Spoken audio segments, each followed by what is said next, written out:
Police Minister Bheki Cele says 87 people were arrested in connection with the national shutdown. So far, there have been very few incidents relating to the EFF shutdown. Joining us to unpack the significance of deploying law enforcement authorities is Willem Els, from the Institute for Security Studies. A very good afternoon to you, Willem. Thank you for your time. What have you made of what we're seeing in the streets nationally? Because a lot of the complaints that have come from the EFF have been the amount of presence when it comes to law enforcement officials on the ground. Good afternoon to you. Yeah, I believe that, this was a baptism of fire for the Vice President who now heads the security cluster.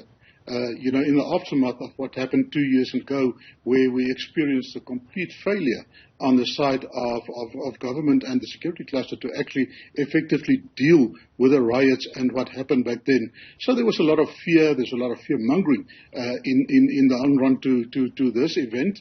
And also, I think the police up their intelligence, crime intelligence in terms of what is going to happen, but also they put some very good planning in place. I drove down to KwaZulu-Natal yesterday, and everywhere you could see all the instruments were already deployed and the people were well disciplined, etc., etc. And that is what you expect if you don't want, anarchy to prevail.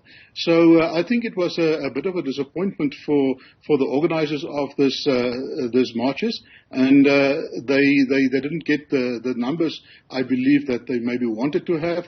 But also I think the interdicts that were obtained, as well as the presence of the police, the military, and the private security on futsal level, I think it really prevented any anarchy, but also it facilitated them that they can actually maintain their right in order to march. They had the opportunity to march, but a lot has been said in the past about the right of these people to march. Of course, it is a right of everybody to march if you do it within the auspices of the law. And I think this is what happened. We also see that there were some consequences for people who did not maintain between those lines of being within the law, and they were arrested. So I think we must. It's a feather in the cap of the Vice President in the first place as heading this security cluster, but also in the ministers of police and defence, and the operational leaders as well. I think it was well maintained. It could have gone very wrong if we did not have all of them in place. Yeah. Do you think that with the incompetence of law enforcement still fresh in our minds following the July 2021 unrest, that perhaps this was a show of capacity, capability and planning by officials? Of course, yes. I think this was the ideal opportunity for the security cluster to restore the faith and the trust of the general public in their ability to safeguard and to maintain law and order for us here in South Africa. So this was an ideal opportunity for them to demonstrate that, and I think they really lived up to that. Yeah. And when it comes to perhaps getting a lot of criticism has been, expressed by citizens, ordinary citizens, who are saying, if the government can indeed pull something like this off, why can't they use the same method to tackle crime on the ground? Would it be possible, especially looking at the cost? I mean, I understand the SANDF deployment was 166 million rand. That's right. It is expensive. A lot of police officers also, the arrest days were cancelled and they have to be paid overtime now. So it's not only for the military that it is expensive, but also for the police. And deployments of this kind doesn't come cheap.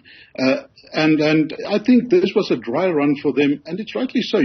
Crime is out of hand in South Africa. The statistics just speaks for itself. And this is maybe an ideal opportunity also now for government and for the security cluster to say, hey, we've done this one really well. Why can't we continue with this and see how we can tackle crime that is really out of hand in the country?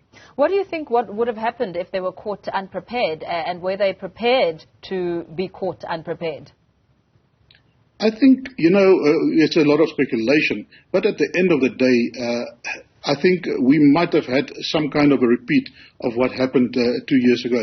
So we can't say for sure because it's speculation, but I think being prepared, having all these instruments and all these plans in place, having all these prepared people on every street corner, and also interaction with the organizers of the marches, where there were some wobbles, but also where there was good communication. I think that also prevented that it spiraled out of control.